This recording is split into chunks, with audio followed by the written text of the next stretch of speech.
Baik, kita ke informasi di Jawa Tengah. Ada seorang warga di Pekalongan ditipu oleh penjual kasur pegas atau spring bed keliling. Dengan harga Rp1 juta, ia hanya mendapat kasur yang dilapis kardus, bekas, dan karet.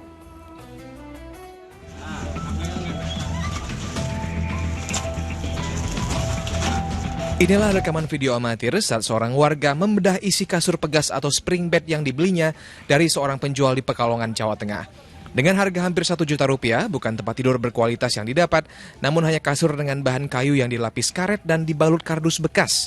Pegasnya pun hanya ada 1 buah sebagai penyangga. Melihat video tersebut, polisi langsung melacak produsen kasur yang berada di Kecamatan Pangkah, Kabupaten Tegal. Ternyata kasur tipe seperti itu memang ada dan dijual, namun harganya hanya Rp140.000. Namun para pedagang bebas mematok harga yang dijualnya pada konsumen. Anda berapa? 140 harganya di sini. Terus ada patokan harus dijual berapa? Gitu? Ya enggak, itu terserah salesnya sama supir. Berarti yang di Pekalongan itu memang sales? Iya, sales ini. Nanti apakah akan ada larangan untuk memproduksi lagi? Gimana? Ya kalau seperti ini ya kita nanti koordinasi dengan dinas terkait untuk ada katanya menertibkan lah. Petugas mengimbau warga agar berhati-hati dalam membeli barang yang dijajakan keliling dengan iming-iming cuci gudang dari penjualnya. Polisi kini tengah memburu oknum penjual yang sudah mengelabui konsumennya tersebut. Kuncoro Wijayanto melaporkan dari Tegal, Jawa Tengah. Ya, ada-ada saja oknum yang tega menipu pembeli dengan menjual spring bed palsu yang sangat tidak sesuai dengan barang aslinya. Ini namanya mencari untung dengan menghalalkan segala cara ya Ustadz ya? Ya, betul Mbak Nurul. Diingatkan oleh Allah, jangan mengambil harta orang lain dengan cara yang batil. Salah satu makna dari batil itu adalah menipu, memalsu, memanipulasi. Dan mereka yang melakukan itu tidak hanya ya layak mendapatkan hukuman di dunia, tapi layak pula mendapatkan hukuman di akhirat. Kenapa? Karena sudah tidak dapat dipercaya.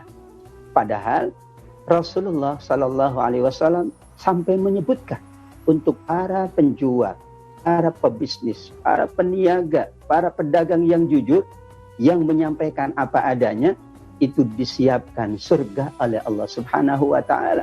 Maka sebaliknya mereka yang tidak jujur,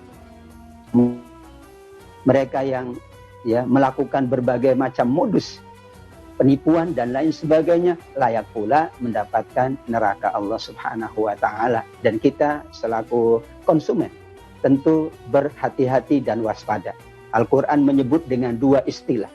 Fahdharu, berhati-hati. Kemudian fatabayyanu, teliti, cek dan recheck. Tidak hanya tentang materi, tapi yang non materi pun kita harus betul-betul memperhatikan, kemudian mengecek dengan sebaik-baiknya. Ada teman, ada sahabat, mungkin ada pembeli yang lain, kita bisa minta informasinya, sehingga insya Allah kita juga berhati-hati.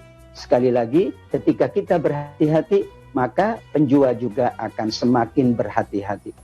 Namun ketika customer tidak berhati-hati, kadang-kadang dimanfaatkan oleh penjual untuk melakukan berbagai modus atau upaya pemalsuan, penipuan, dan lain sebagainya.